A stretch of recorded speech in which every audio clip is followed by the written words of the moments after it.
বলিউডের style icon Sonam Kapoor মাতৃত্বের মধ্যেও fashion সচেতনতা এবং আত্মবিশ্বাস বজায় রেখেছেন। দ্বিতীয়বার মা হতে চলা 40 বছর বয়সী এই অভিনেত্রী গত নভেম্বরে প্রথম বেবি বাম্পের ছবি প্রকাশ করেছিলেন। 19 জানুয়ারি আবারও তিনি সোশ্যাল মিডিয়ায় নিজের বেবি বাম্পের ছবি শেয়ার করে নজর কাড়লেন।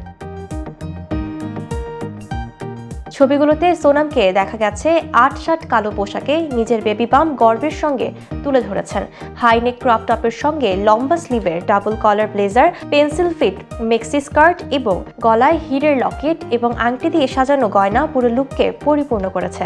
হাতে কালো ব্যাগ, মাঝখানে স্মৃতি করা চুল এবং কাঁধে ছড়িয়ে মেকআপে শিমারি আইশ্যাডো, উইংড আইলাইনার এবং নুড লিপস্টিক দিয়ে তিনি আধুনিক ঘরানার মোহময়ী দেবীর মতো দেখাচ্ছেন। সোনামের এই সাহসী লুক বার্তা দিচ্ছে মা হওয়া মানেই ফ্যাশন থেকে সরে যাওয়া নয়। প্রথম সন্তানের জন্ম দিয়েছিলেন 2022 সালে এবং 3 বছর পর আবার তার পরিবারে আসছে নতুন সদস্য। 2018 সালের 8ই মে ব্যবসায়ী আনন্দ আহুজার সঙ্গে বিবাহ বন্ধনে আবদ্ধ হন সোনাম।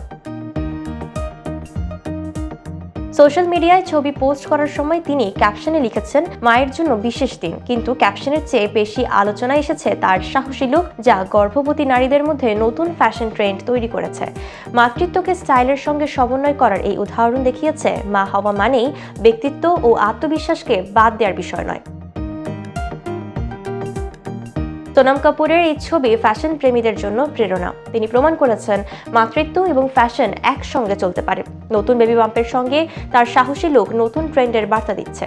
মা হওয়ার মধ্যেও নিজেকে খুঁজে পাওয়া যায়, স্টাইলের মধ্যেও আত্মবিশ্বাস ধরে রাখা যায়।